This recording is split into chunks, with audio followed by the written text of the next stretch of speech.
Ang Pilipinas ngayon. Narito na ang pinakamainit na mga balita na nakalap sa bawat sulok ng bansa. Ihahatid sa bawat Pilipino saan man kayo sa mundo. Ang Pilipinas ngayon. Pakinggan ang bawat kaganapan sa bawat lalawigan. Ito ang Pilipinas ngayon.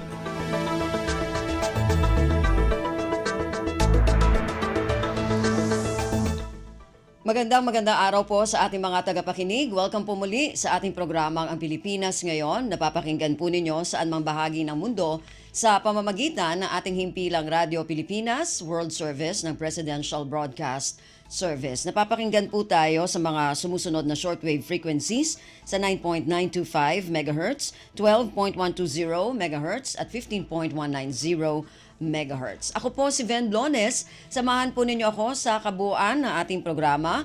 Ngayong araw na ito, kapapalooban pa rin po ng ilan sa mga mahalagang balita mula dito sa ating bansa, kasama na ang mga segmentong business, sports, showbiz at ang mga ulat mula sa iba't ibang rehiyon at lalawigan dito sa Pilipinas para sa ating regional news. Samantala, inaanyayahan po namin kayo na bisitahin ang ating Facebook page, ang Radyo Pilipinas World Service. Paki-follow, like at share na rin po. Ang tabayanan, sa inyo na sa ilang sandali ang kabuuan ng ating programang Ang Pilipinas Ngayon. Kumpleto, detalyadong balitaan, di papahuli sa mahahalagang kaganapan. Kamustahin ang inang bayan, ang Pilipinas ngayon.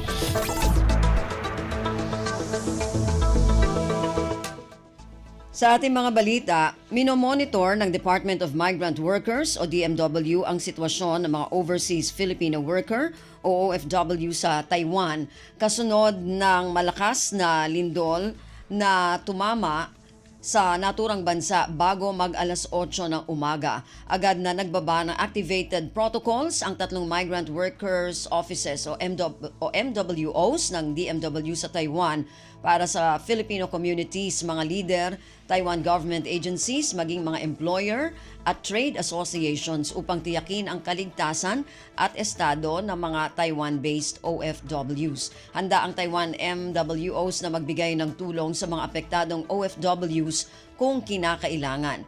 Iniulat ng Taiwan Central Weather Administration ang magnitude 7.2 na lindol na tumama sa Taiwan alas 7:58 umaga ng Miyerkules. Naitala ang sentro ng pagyanig 25 kilometro timog-timog silangan ng Hualien County.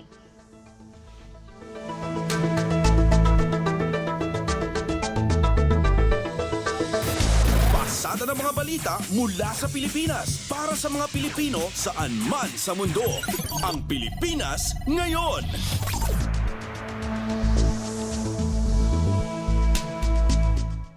Samantala, matapos ang nangyaring 7.5 magnitude na lindol sa Taiwan, ibinalita ni Department of Foreign Affairs o DFA Undersecretary Eduardo De Vega na walang naiulat na casualty sa mga OFW na nasa Taiwan hanggang alas 10 ng umaga. May tulong naman na nakahanda ang gobyerno sakaling kailanganin ng humigit kumulang sa 200,000 na mga OFWs na nasa Taiwan. Narito ang pahayag ni DFA Undersecretary De Vega.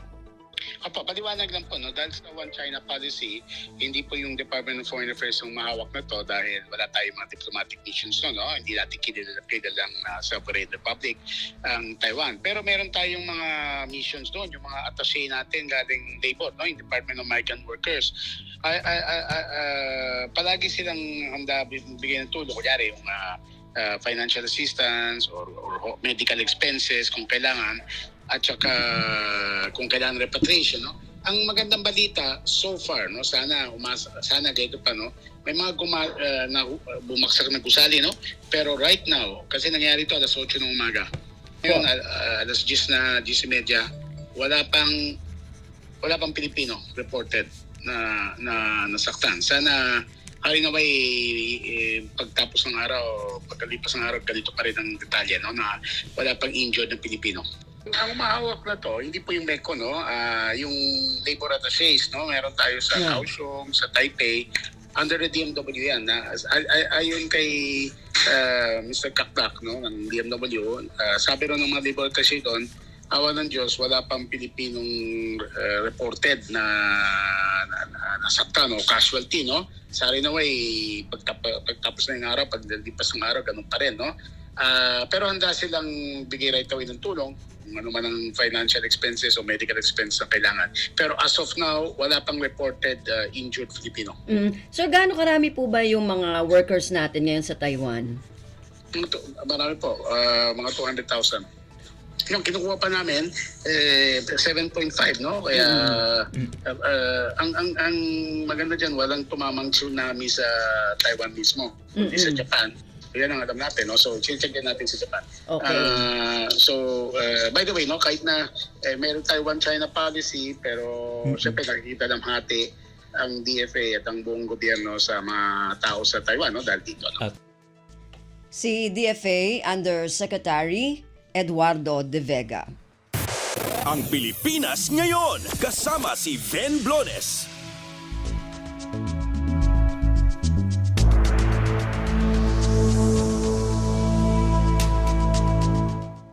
Samantala, sa iba pang mga balita, inihayag ng isang kongresista ang buong suporta nito sa inilabas na Executive Order No. 57 ni Pangulong Ferdinand Romualdez Marcos Jr. Matatanda ang layo ng EO na palakasin ang maritime security at maritime domain awareness ng Pilipinas sa gitna ng panggigipit ng China sa West Philippine Sea sa pamamagitan ng pagreorganisa sa National Maritime Council. Ang kabuuang ulat mula kay Kathleen Forbes. Inihayag ni House Committee on National Defense and Security Chair at Iloilo Representative Raul Tupas ang buong suporta sa inilabas sa Executive Order No. 57 ni Pangulo Ferdinand R. Marcos Jr. Nilalayo ng EO na palakasin ang maritime security at maritime domain awareness ng Pilipinas sa gitna ng panggigipit ng China sa West Philippine Sea sa pamamagitan ng pag-reorganize sa National Maritime Council.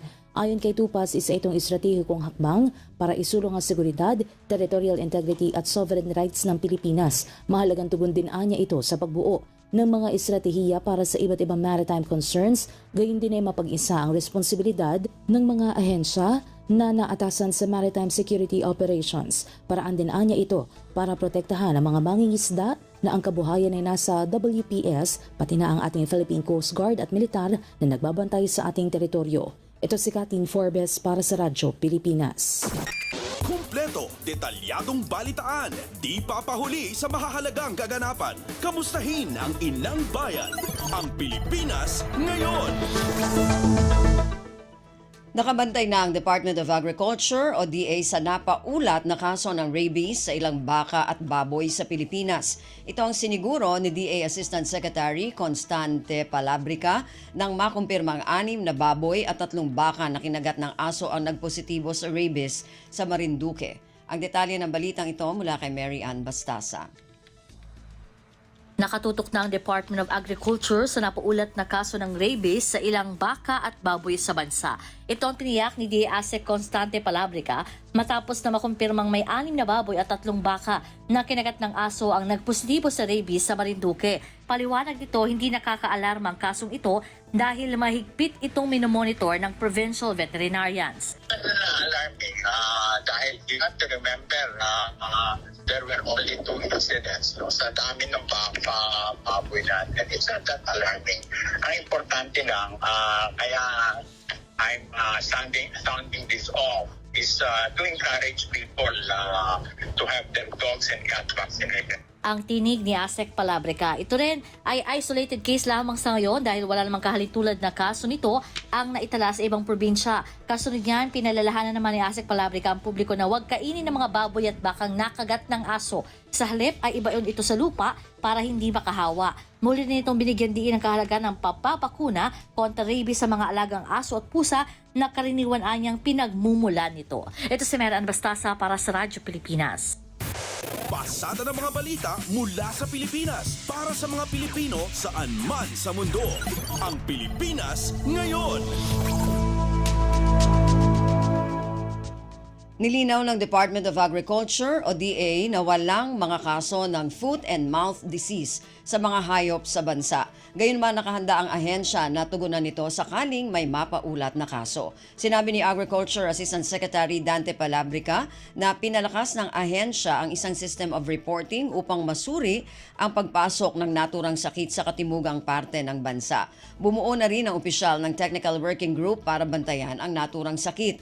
Sinabi rin ng opisyal na inaasahang dumating sa bansa ang mga bakuna laban sa foot and mouth disease sa Hunyo ngayong taon. Sa ngayon, mayroong kalahating milyong doses ng bakuna ang nakaimbak sa freezer ng DA. Pinawi rin ng opisyal ang pangamba ng publiko na walang dapat ikabahala sa naturang sakit dahil madali umano itong makontrol. Sa kasalukuyan, ang mga bansa na nakapagtala ng kaso ng foot and mouth diseases ay India, Vietnam, Thailand at Indonesia.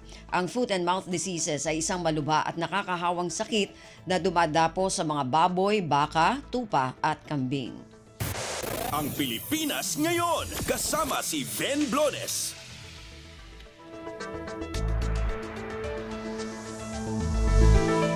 Nagpaalala ang Department of Health o DOH na umiwas sa pagbilad sa araw mula alas 10 na umaga hanggang alas 4 ng hapon ngayong mainit ang panahon. Sa panayam ng Radyo Pilipinas, sinabi ni DOH Assistant Secretary Albert Domingo na kailangan rin ang palagiang pag-inom ng tubig.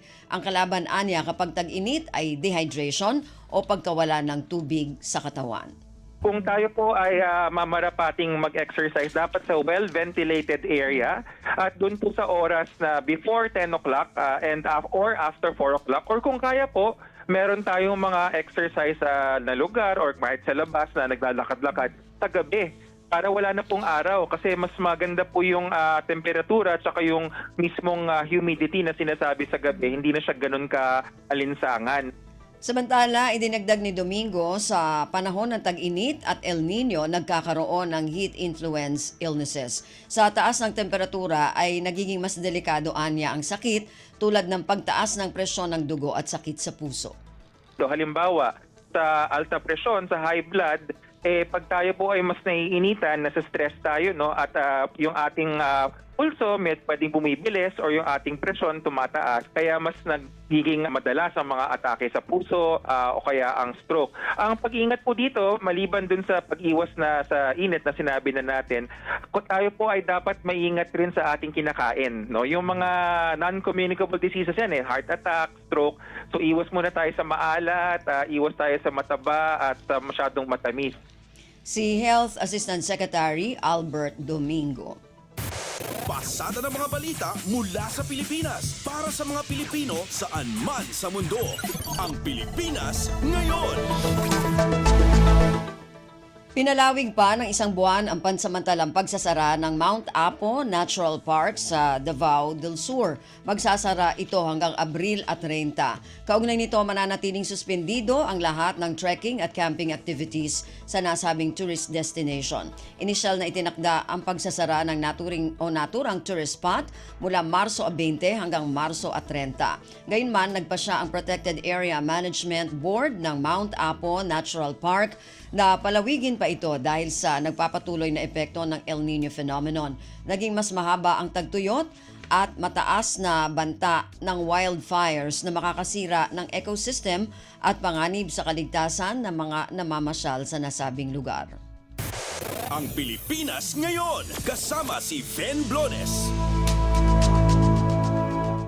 Binigyang diin ng Department of Transportation o DOTR na napapanahon na para sa Pilipinas ang pagkakaroon ng high-speed rail projects na magbibigay ng ganap na kaginhawaan sa publiko.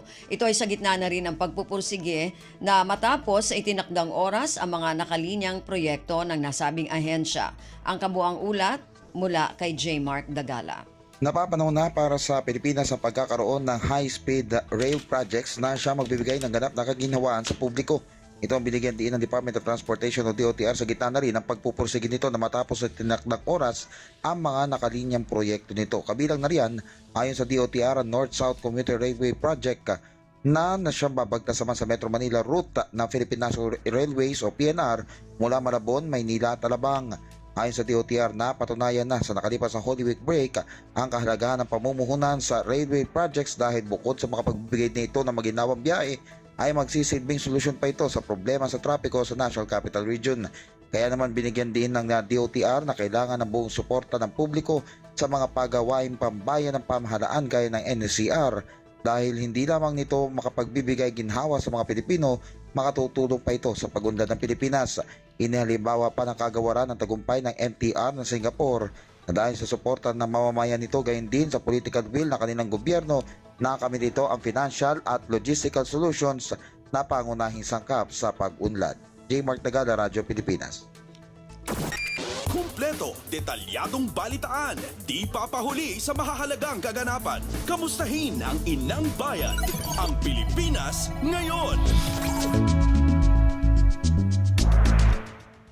Naniniwala ang bagong talaga na hepe ng pambansang pulisya na hindi kailangan ang internal cleansing sa hanay ng pulisya. Ito ay sa kabila ng rekomendasyon ni dating Philippine National Police Chief at Senador na si Ronald De La Rosa na ipagpatuloy ang programa at magsagawa ng internal cleansing sa mga katiwalian upang mas mapataas ang tiwala sa kanila ng publiko. Sinabi ni Police General Romel Francisco Marbil na wala nang dapat baguhin sa kapulisan at tanging kailangan lamang ay alamin ang direksyon at magmungkahi ng mas mahusay na mga pamantayan na susundin ng mga ito. Naniniwala si Marbil na hindi na rin kailangan ang malawakang balasahan sa bawat miyembro dahil posible lamang itong magresulta ng pagiging unstable sa mga unit ng Philippine National Police. Kumpiyansa ang bagong hepe na tuwid at mahusay ang bawat miyembro ng kapulisan sa buong bansa. Kaya tiwala siya na kaya niyang pamunuan ang mga ito bilang hepe ng pambansang pulisya. Pasada ng mga balita mula sa Pilipinas para sa mga Pilipino saan man sa mundo. Ang Pilipinas ngayon. Hindi na kailangan na magdeklara ng panibagong giyera kontra sa iligal na droga ayon kay PNP Chief Police General Romel Francisco. Ito ang inihayag ni Police General Marbil matapos ang kanyang ito ay ayon kay PNP Chief Police General Romel Francisco Marbil. Ito ang inihayag ni Marbil matapos ang kanyang unang command conference sa Campo Crame. Ang detalye ng balitang ito mula kay Leo Sarne. Hindi na kailangan na magdeklara ng panibagong giyera kontra sa iligal na droga. Ito ang inihayag ng bagong upong PNP Chief Police General Romel Francisco Marbil matapos ang kanyang unang command conference kahapon sa Camp Crame. Ayon kay Police General Marbil, bahagi na talaga ng trabaho ng mga pulis ang puksain ng iligal na droga. Pero hindi niya siya mag-uutos na magparamihan ng huli at nakumpiskang droga. Kailangan lang anyang gawin ng mga pulis ang kanilang trabaho para makamit ang target na 100% drug-free community. Mahalagaan niya ito para mapababa ang krimen na isa sa mga focus sa ilalim ng kanyang pamumuno. Mula sa PNP, ito si Leo Sarne para sa Radyo Pilipinas. Ang Pilipinas ngayon, kasama si Ben Blones. Iniulat ng Philippine National Police o PNP Anti-Cybercrime Group o ACG na bumaba ng 40.79% ang mga kaso ng cybercrime sa huling linggo ng Marso. Base ito sa naitalang 225 kaso ng cybercrime sa naturang panahon kumpara sa 380 kasong iniulat sa linggong nauna. Pinakamaraming kaso ang mga online scam na nasa 76, kasunod ang illegal access na nasa 63, identity theft 18, online libel 15 kaso at online threats 8 kaso.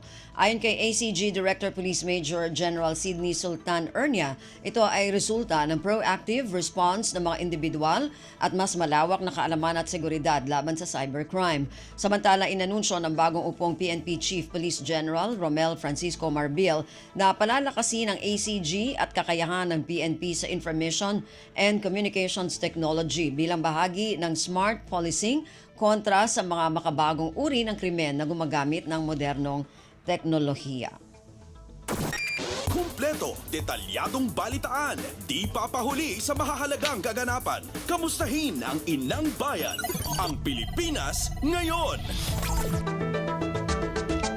Bilang pagpapakita na agarang tulong at serbisyo sa mga overseas Filipino workers na nasa ibang bansa, gumawa ang Technical Education and Skills Development Authority o TESDA ng paraan para ma-renew ng mga ito ang kanilang expired na national certificates at certificates of competency. Sa anunsyo ng TESDA, bukas na ang online renewal para sa mga nabanggit na sertipikasyon kung saan kinakailangan ng mga OFW na mag-email sa co.co.cad@tesda.gov.ph para maiproseso ng TESDA Certification Office. Ayon kay TESDA Director General Secretary Suharto Mangudadatu, ang pag-i-issue ng e-certificates ay isa sa kanilang mga pangako na pagpapalakas ng serbisyo sa pamamagitan ng teknolohiya na magreresulta sa mas magandang oportunidad para sa Filipino workforce. Para sa mga requirement para sa online renewal ng mga certificates, bisitahin ang Facebook page ng TESDA. Pasada ng mga balita mula sa Pilipinas para sa mga Pilipino saan man sa mundo. Ang Pilipinas ngayon.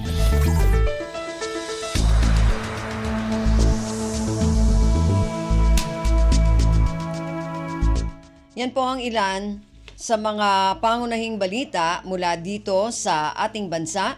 Samantala, antabayanan naman po ang mga balita mula sa iba't ibang reyon at lalawigan dito sa Pilipinas para sa ating regional news. Balita mula sa lalawigan sa bawat rehiyon ng ating bayan. Dito sa Ang Pilipinas Ngayon.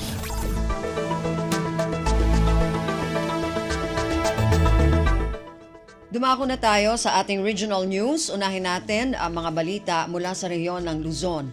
Mula sa Dagupan, pagpapalakas ng science and technology intervention sa mga pamayanan ng Pangasinan, tinututukan ng Department of Science and Technology o DOST. Ang detalye ng balitang ito mula kay Ricky Kasipit.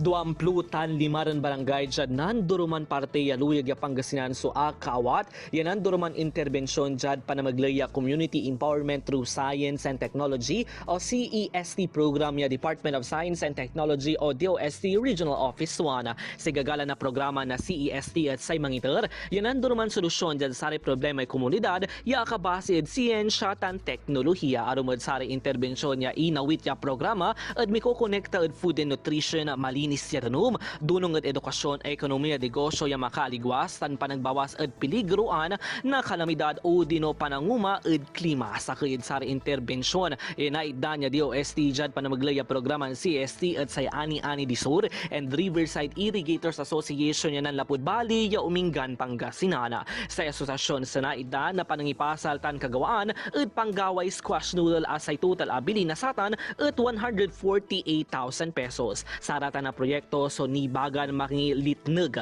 na dalan para sa malit a komunidad ni Romni Akawat Metlaya dumaruman interbensyon irebali ya Agno Aguilar Bautista Mapandan Umingan Bulinawa tan Dagupan City. Manlalapod dyan RP Dagupan City Pangasinan aya si Ricky Kasipit para sa Radyo Pilipinas World Service. Balita mula sa lalawigan sa bawat rehiyon ng ating bayan. Dito sa Ang Pilipinas Ngayon. Maraming salamat, Ricky. Yan ang ulat mula sa Dagupan. Samantala, dumako naman tayo sa Bontoc. 289 na milyong pisong pondo para sa mga programang pang-agrikultura inilaan ng Department of Agriculture, Cordillera Regional Field Office para sa Mountain Province ngayong 2024. Ayon kay Regional Executive Director Jeneline Dawayan. Ang detalye ng balitang ito mula kay Donna Cawis Balyo. Inpadamag ni Department of Agriculture Cordillera Regional Field Office Executive Director Jeneline Dawayan nga adat mapan at 289 million pesos a pondo tinalukar ti ahensya para kadagiti programa pang agrikultura dito'y Mountain Province. Iti opening program ti Langay Festival ken 57th founding anniversary celebration ti Mountain Province idi Lunes inbaga na nga ti pondo ket mausar para kadagiti banner program ti DA kas iti rice, corn, livestock, agricultural machinery, irrigation services ken dadumapay. Inpadamag na pay dagiti programa ti DA kas iti tarigagay ti ahensya nga mang-revitalize iti rice terraces iti Cordillera. Binigbig na ti kinapateg ti panagmula dagiti mannalon iti heirloom rice tapno maragpat ti food self-sufficiency, self-identity ken mang-preserba iti cultural heritage. Nadakamat na pay dagiti naduma-duma accomplishment ti Mountain Province iti sektor ti agrikultura ken iti produksyon dagiti nateng ken panangpatebker iti agrotourism. Inalokoy ni Dawayan dagiti mannalon nga agrihistro iti registry system for basic sectors in agriculture ken agri-based industry kas partner para iti intervention ti DA. Narpos na bontok, Donna Cawisbalyo para sa Radyo Pilipinas World Service. Balita mula sa lalawigan sa bawat rehiyon ng ating bayan. Dito sa Ang Pilipinas Ngayon. Maraming salamat, Donna. Yan ang ulat mula Bontok. Samantala, dumako tayo sa Lucena na italang mga kaso ng pertusis sa lalawigan ng Quezon. Pumalo na sa 20 siyam. Ang detalye ng balitang ito mula kay Tom Alvarez. Pumalo na sa 20 ang mga naitalang kaso ng pertussis o whooping cough sa lalawigan ng Quezon. Ayon sa Calabarzon Pertussis Weekly Case Bulletin as of Morbidity Week 13. Sa mga naitalang kaso, 19 dito ang suspected, 5 ang probable at 5 ang confirmed sa lalawigan. Nagpaalala ang Quezon Provincial Health Office sa mga Quezonian na maging maingat at mapanuri upang maiwasan ang lubhang nakahawang sakit na pertussis o ubong dalahit. Makatutulong sa pag-iwas sa naturang sakit ang pagsuot ng face mask, palagi ang paghugas ng kamay at pag-iwas sa matataong lugar. Mula sa RP1 Lucena, ito si Tom Alvarez para sa Radyo Pilipinas World Service. Balita mula sa lalawigan sa bawat rehiyon ng ating bayan. Dito sa Ang Pilipinas Ngayon. Maraming salamat, Tom. Yan ang ulat mula Lucena at kabuuan na ulat mula sa rehiyon ng Luzon. Samantala, dumako tayo sa rehiyon ng Kabisayaan mula sa Calbayog, Catbalogan City Disaster Risk Reduction and Management Council nagsagawa ng emergency meeting kaugnay sa El Nino crisis sa lungsod. Ang detalye ng balitang ito mula kay Suzette Pretencio. Nagbuhat sa emergency meeting kakulop Abril 2 ang Catbalogan City Disaster Risk Reduction and Management o CDRRM Council bahin sa hihimuon nga baton sa gobyerno sa El Nino crisis sa syudad sa Catbalogan. Natukib sa meeting ang El Nino Status Report, response operations para sa kakulangan sa tubig, guidelines sa deklarasyon sa state of calamity para sa El Nino, ngan iba pa nga pertinent matters. Samtang sa ilarom sa liderato ni Catbalogan City Mayor Dexter Uy, ang gobyerno lokal sa syudad pinaagi sa CDRRM office nagpatuman sa orasyon tubig o Operation Rasyon Tubig sa Poroxais Barangay Mercedes, Catbalogan City. Nagpasalamat naman ang CDRRM office sa PhilChi o Bureau of Fire Protection sa bulig ng suporta sa nasabi nga inisyatiba. Tikang sa Radyo Pilipinas Calbayog, ini si Suzette Pretencio para sa Radyo Pilipinas World Service. Balita mula sa lalawigan sa bawat rehiyon ng ating bayan. Dito sa Ang Pilipinas Ngayon.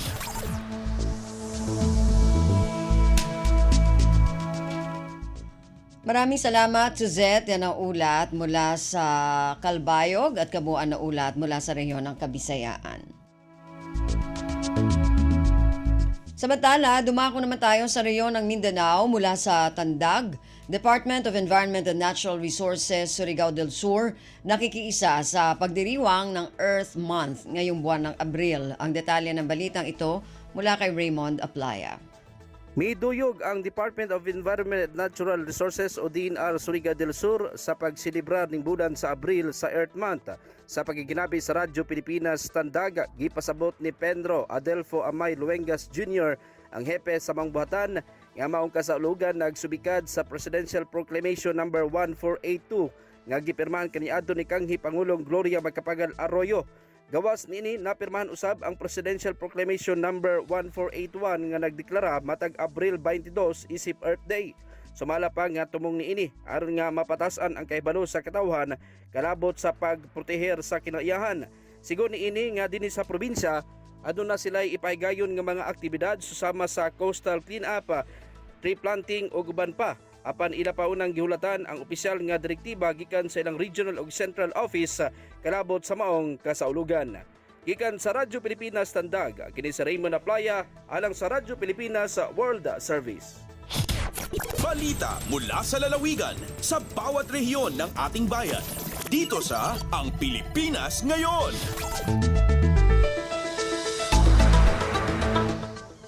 Maraming salamat, Raymond, na naulat mula sa Tandag. Samantala, dumako naman tayo sa hulo, mga paaralan na sakop ng Ministry of Basic, Higher and Technical Education sa lalawigan ng Sulu, idineklarang measles-free. Ang detalye ng balitang ito mula kay Fatma Gino. Mayroon nakalista in Ministry of Basic, Higher Technical Education Division of Sulu, Parkala, Sinsakit, Sampal at awa measles, sinimisan panaon ni measles outbreak di Halupa, Sug. Hawaii Schools Division Superintendent Giram Irili Salhad, sina BHT Sulu, mayroon nakatayma inupis niya report hal mga batay school nila, kiugdan sina Sakit, Sampal. Mahuot judgakahan at awa monitor lang ni SDS i-release si mga taon niya deng Health and Nutrition Section in katan ka iskulan hasupaya kapbandaan in mga kabataan, iban kamaasan nila di napakwaon pa school a pabilaon mga baynat niya nanam sin mga bata asupay kapagangan in paglamin sin sakit na sabot. Bisan pa man na magbugday sab in MBHT Sulu ha mga vaccination programs in Integrated Provincial Health Office at awa IPHO Sulu hambo kagihon hasupay kaawalan in pagsaplag sin sakit sampal di ha binaybayan sin Lupa, Sug. Pia patumtum day sablong sinasabot na kura in kanakuraan si mga kaiskulan bang uno in mga mapatut nila hinangon apabilaon jumatu uno na parkala hasakupan nila. Dahil ha RP Holo, ini Fatma Adilicino para sa Radyo Pilipinas World Service. Balita mula sa lalawigan sa bawat rehiyon ng ating bayan. Dito sa Ang Pilipinas Ngayon.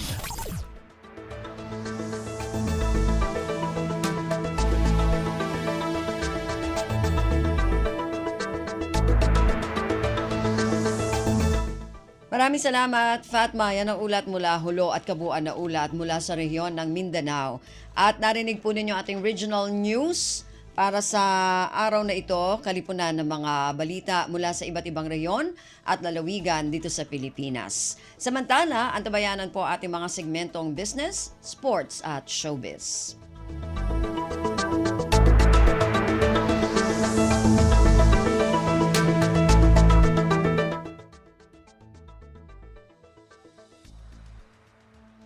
Dumako na tayo sa ating mga segmento. Unahin natin na ating business news. Narito si Erwin Peñano. Lagay ng ekonomiya, kalakalan, negosyo at iba pa. Atin ang alamin dito sa Ang Pilipinas Ngayon.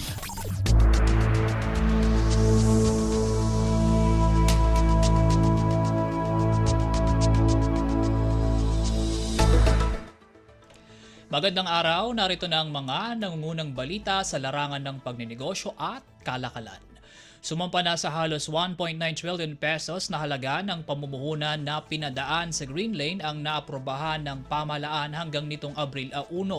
Ayon kay Trade Secretary at Board of Investments o BOI Chair Alfredo Pascual, ang nasabing investments mula sa 59 na mga proyekto ay na-endorso na sa kanilang One-Stop Action Center para sa Green Lane System.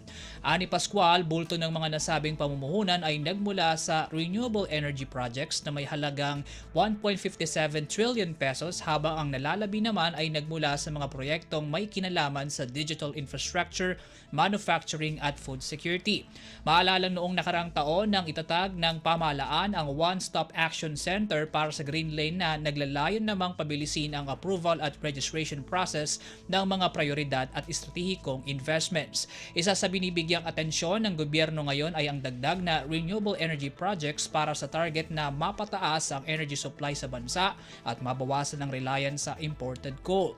Samantala, kaugnay nito, pinangunahan ng Department of Trade and Industry kasama ang Department of Finance ang ceremonial awarding ng Green Lane certifications sa dalawang hydroelectric power projects na may kabuang output capacity na 2,000 megawatts.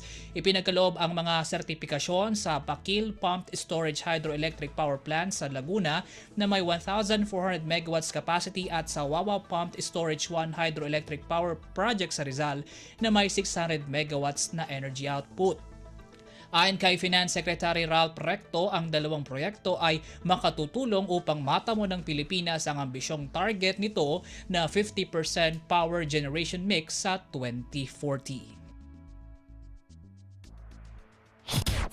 Lagay ng ekonomiya, kalakalan, negosyo at iba pa. Atin ang alamin dito sa Ang Pilipinas Ngayon.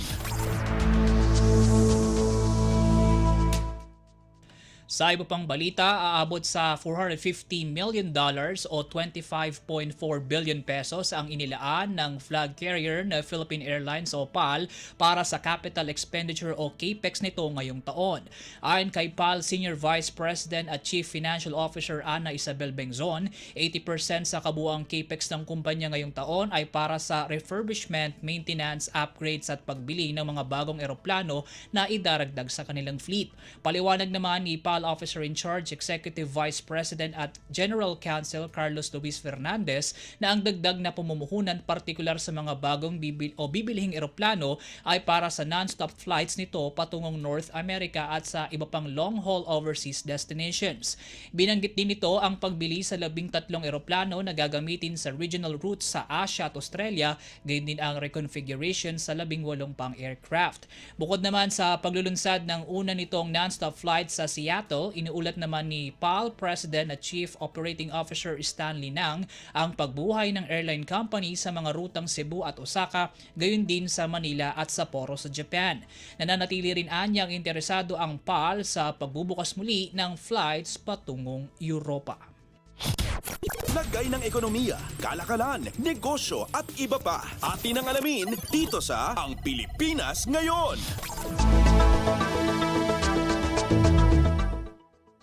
Ito naman po sa mga nagbabalak mamuhunan, nagbigay babala ang Securities and Exchange Commission o SEC kontra sa investment sa Spark FX Bitcore at Prime Asset.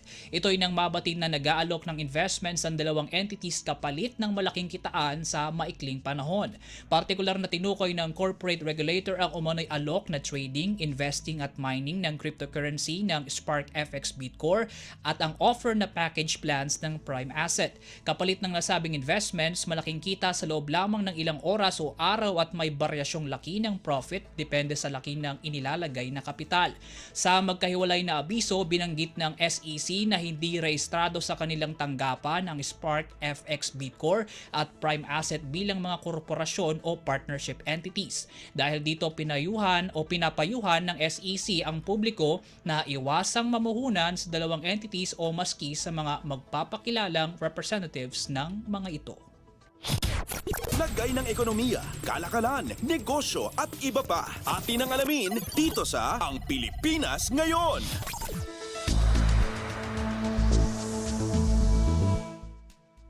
At yan po mga balitang aming nakalap sa larangan ng pagnenegosyo at kalakalan. Para sa Radyo Pilipinas World Service, ako po si Win Peñano, maasensong araw po sa ating lahat. Lagay ng ekonomiya, kalakalan, negosyo at iba pa. Atin ang alamin dito sa Ang Pilipinas Ngayon.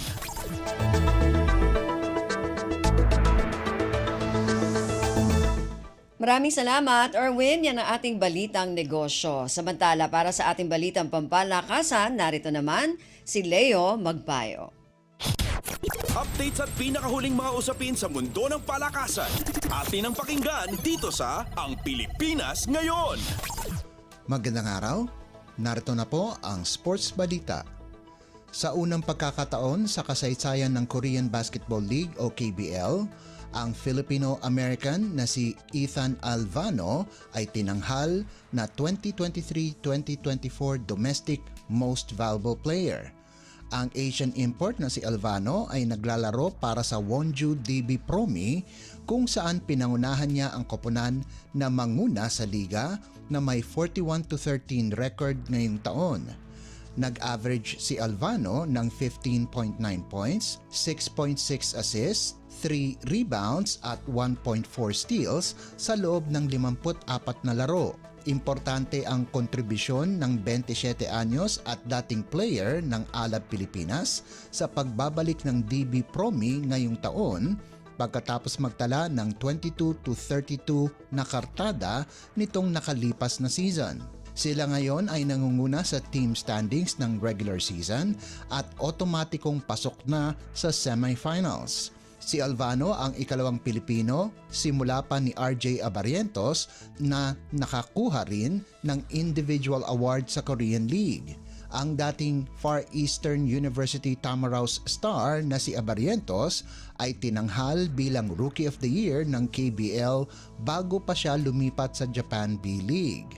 Sa kabilang banda, ang teammate ni Alvano na si Dedrick Lawson ay tinanghal naman bilang Foreign Most Valuable Player pagkatapos makapagtala ng mga averages na 21.8 markers, 9.8 boards, 4.5 assists, 1.2 steals at isang block sa loob ng 53 laro. Updates at pinakahuling mga usapin sa mundo ng palakasan. Atin ang pakinggan dito sa Ang Pilipinas Ngayon. Isa na namang Pilipina ang ipapakita ang kanyang galing sa Australia kung saan ang Gilas Pilipinas Women's member na si Jazz Hoson ay pumirma ng kontrata para maglaro sa Goldfields Giants sa National Basketball League 1 o NBL 1. Inanunsyo ng TMG Rising ang agency ni Hoson na sinundan ni Hoson ang yapak ni Philippine National Team mainstay Jack Animam na kamakailan lamang ay pumirma para sa Ringwood Hawks sa kaparehong liga. Kakagaling lamang ni Hoson sa 2024 FIBA 3-on-3 Asia Cup kasama ang Gilas Pilipinas Women. Ang dating player ng Ateneo de Manila University ay tinulungan ang Nationals na makapasok ng quarterfinals kasama sina Camille Clarin, Mika Cacho at Kay Pinggol. Kinatawan din ni Hoson ang Pilipinas sa 2023 FIBA Women's Asia Cup kung saan nagposte ito ng 5.6 points, isang rebound at 0.2 assists kung saan ang Pilipinas ay nagtapos sa ika-6 na pwesto. Ang NBL 1 ay isang semi-professional league sa Australia na tampok ang 5 komperensya sa South, North, East, West at Central. Ang 5'7" na si Hoson ay maglalaro sa West. Updates at pinakahuling mga usapin sa mundo ng palakasan. Atin ang pakinggan dito sa Ang Pilipinas Ngayon. Sa ikalawang magkasunod na taon, nagkampiyon na naman si Brian Bagunas at ang kanyang koponan na win streak sa 2024 Top Volleyball League sa Taiwan. Ang tinaguriang Bazooka ay linampaso ang Pingtung Taipower 25-22, 25-21 at 25-21 sa Game 2 ng kanilang finals.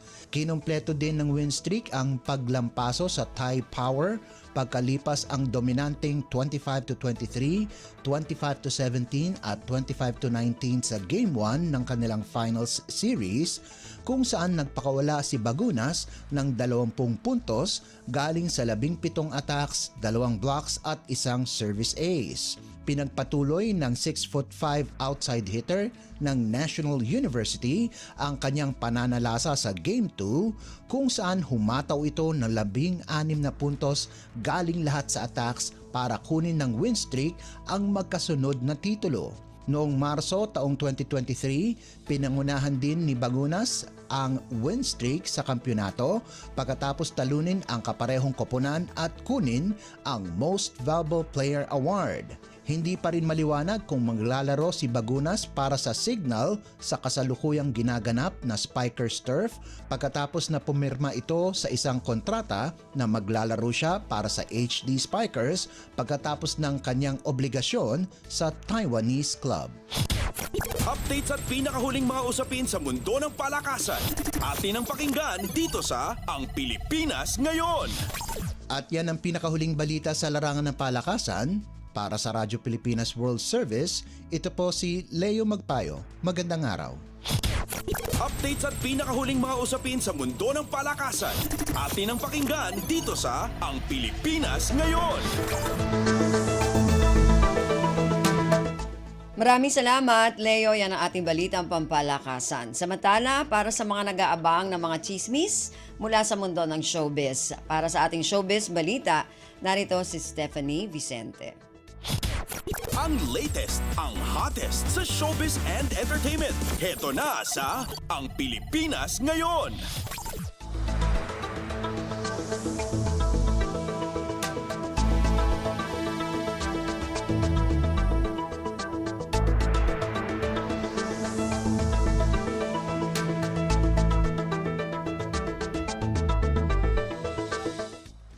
Magandang araw! Nagbabalik ang paboritong segmento ng mga chismoso at chismosa, ang segmentong Balitang Artista. Narito muli ang inyong chika Dora Steph Vicente upang ihatid ang mga pinakamainit na showbiz balita para sa araw na ito. Hindi ko na patatagalin pa ang ating introduction at simulan na natin ang ratsyada ng mga chika.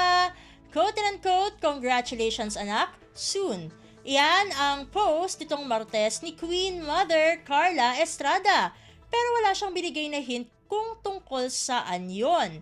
Lately nga ay puro kanegahan ang lumalabas sa anak niyang si Daniel Padilla. Lalo na ang intrigang talagang ayaw na di umano niya o ayaw na di umano siyang makaharap kahit kailan ni Catherine Bernardo. Black na raw ito sa lahat ng platform ng aktres na naging daring na. Kaya lalong nag-iisip ang netizens kung anong malalang kasalanan ng aktor sa ex-girlfriend. Kaya di umano'y apektado na lahat, talagang lahat ng dati nilang endorsement.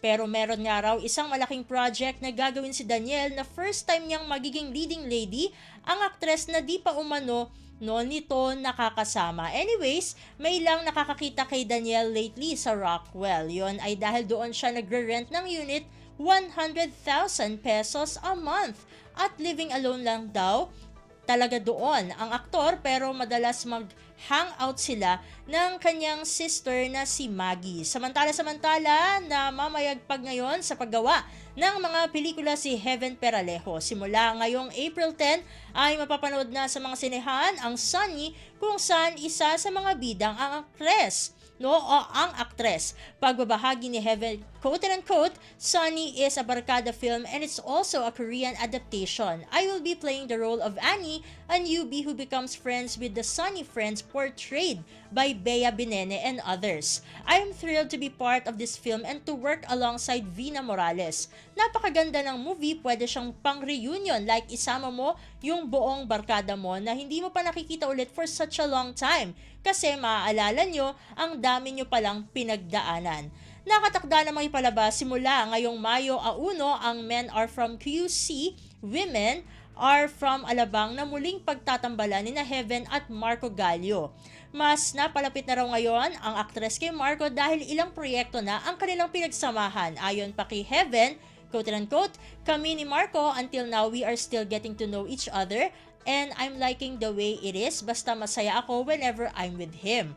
Bukod sa dalawang naunang pelikula ay inaasahan ding maipapalabas bago matapos ang taon ang Out of Order, kung saan makakatrabaho o nakatrabaho dito ni Heaven si Alden Richards bilang aktor at direktor. At sa pagtatapos ng ating segmento, patok na patok ngayon ang mga business, ang mga negosyo ni Wilma Doesn't ngayon. Bukod sa homemade vinegar business ay meron na rin 2 restaurant ang aktres. Merong Sangay sa General Trias, Cavite at Tagaytay ang Chicks ni Otit na tinatawag na 5-star karinderya na pag-aari syempre ni Wilma. Ayon sa komedyana ay nagsimula lamang siya sa pagbebenta ng tinimplang suka, ilang taon na ang nakalilipas. Ayan, at maging ang 4 na anak ng aktres ay tumutulong din sa kanilang negosyo talaga naman, let's start, young ang peg ni Wilma. At natutunan daw ng pamilya ni Wilma ang pagnegosyo noong kasagsagan ng pandemya. At nang umasenso dahil sa pagkakaroon ng sariling negosyo ay tinutulungan na rin ni Wilma ang mga empleyado na nagkaroon o magkaroon ng extra income. Talaga naman. Naku, konti lang ang oras natin para sa ating segmentong Balitang Artista. Maraming salamat mga kachismis para sa inyong pakikinig sa ating segmento. Ako muli ang inyong Chika Dora Steph Vicente para sa Radyo Pilipinas World Service. Ang latest, ang hottest sa showbiz and entertainment. Heto na sa Ang Pilipinas Ngayon.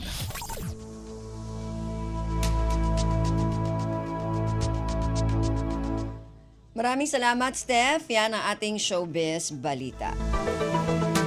Narinig po ninyo ang kabuuan ng ating programang Ang Pilipinas Ngayon. Magpapasalamat muna tayo sa mga nakasama natin ngayong araw na ito.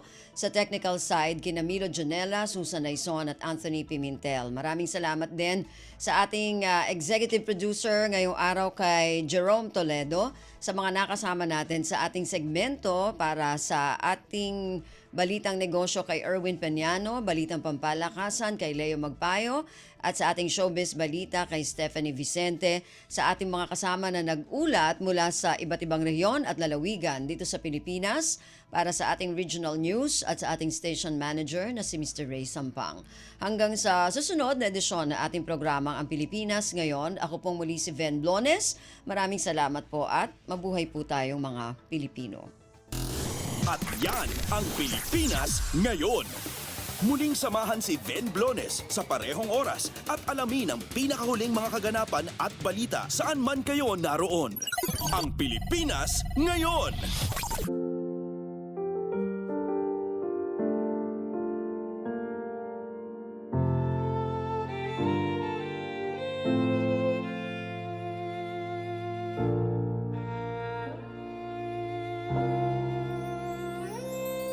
Ang tanging may pamamaan ako'y edukasyong Pilipino. Tinuturong galing at talino para maabot ang pangarap mo. Ang tanging handog ko sa'yo'y edukasyong Pilipino. Diskarteng mula sa puso, mamamangha ang mundo.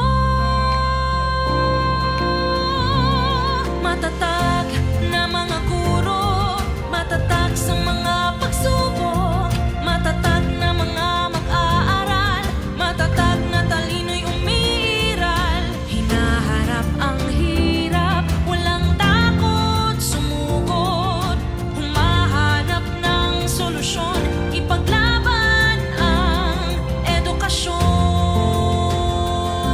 Kabataang Pilipino, Muslim o Kristiyano, lahat ng paniniwala, lahat ng katutubo, may kapansanan, iba man kasarian.